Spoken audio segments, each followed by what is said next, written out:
कोई भी कार हमारा लंबे समय तक साथ दे, इसके लिए उसकी टाइम टू टाइम मेंटेनेंस बहुत ज़्यादा ज़रूरी है और मेंटेनेंस में सर्विसिंग सबसे इम्पोर्टेंट पार्ट है।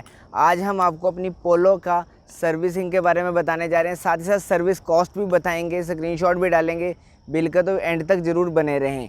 सबसे पहले अगर हम कंज्यूमेबल्स की बात करें तो oil filter, engine oil, air filter, AC filter. AC filter यानी कि डस्ट एंड पोलन फ़िल्टर जिसे आप कहते हैं, ये चारों कंज्यूमेबल्स चेंज हुए हैं। जो सर्विसिंग कॉस्ट है वो 6700 की रही है।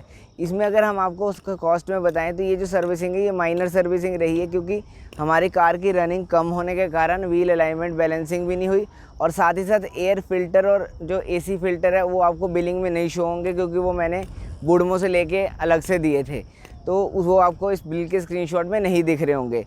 उसके अलावा अगर हम बात करें तो सर्विसिंग में कंज्यूमेबल्स भी ज़्यादा यूज़ नहीं हुए, तो इसी कारण से कॉस्ट काफ़ी कम रही है as compare to any other major servicing of पोलो।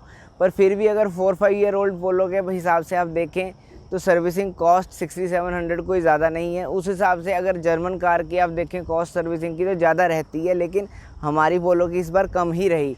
और उसके अलावा अगर हम बात करें इसके कंज्यूमेबल्स की तो कंज्यूमेबल्स 2500 का इंजन ऑयल पड़ता है अराउंड अबाउट, जो आपको बिल में शो भी हो रहा होगा।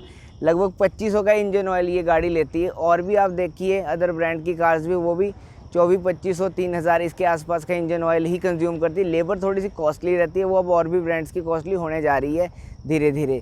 उसके अलावा अगर जैसे आपको मैंने बताया कि व्हील अलाइनमेंट बैलेंसिंग नहीं हुई और कोई भी ज़्यादा पार्ट्स चेंज नहीं हुए। और अगर हम बात करें आपको मेंटेनेंस की तो कार के लिए आपको ब्रेक्स का बहुत ध्यान रखना चाहिए, साथ ही साथ अपना टायर प्रेशर मेंटेन रखें कि जिससे टायर्स की लाइफ ज़्यादा से ज़्यादा हो।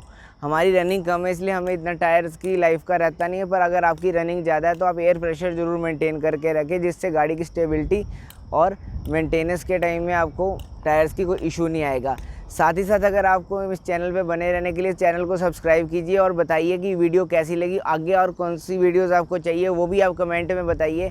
जो भी आपकी प्रतिक्रिया कमेंट में ज़रूर बताइएगा। साथ ही साथ गाड़ियों के रिलेटेड और भी वीडियोस डली हुई हैं, आप वो ज़रूर देखिए। थैंक यू, आज के लिए इतने।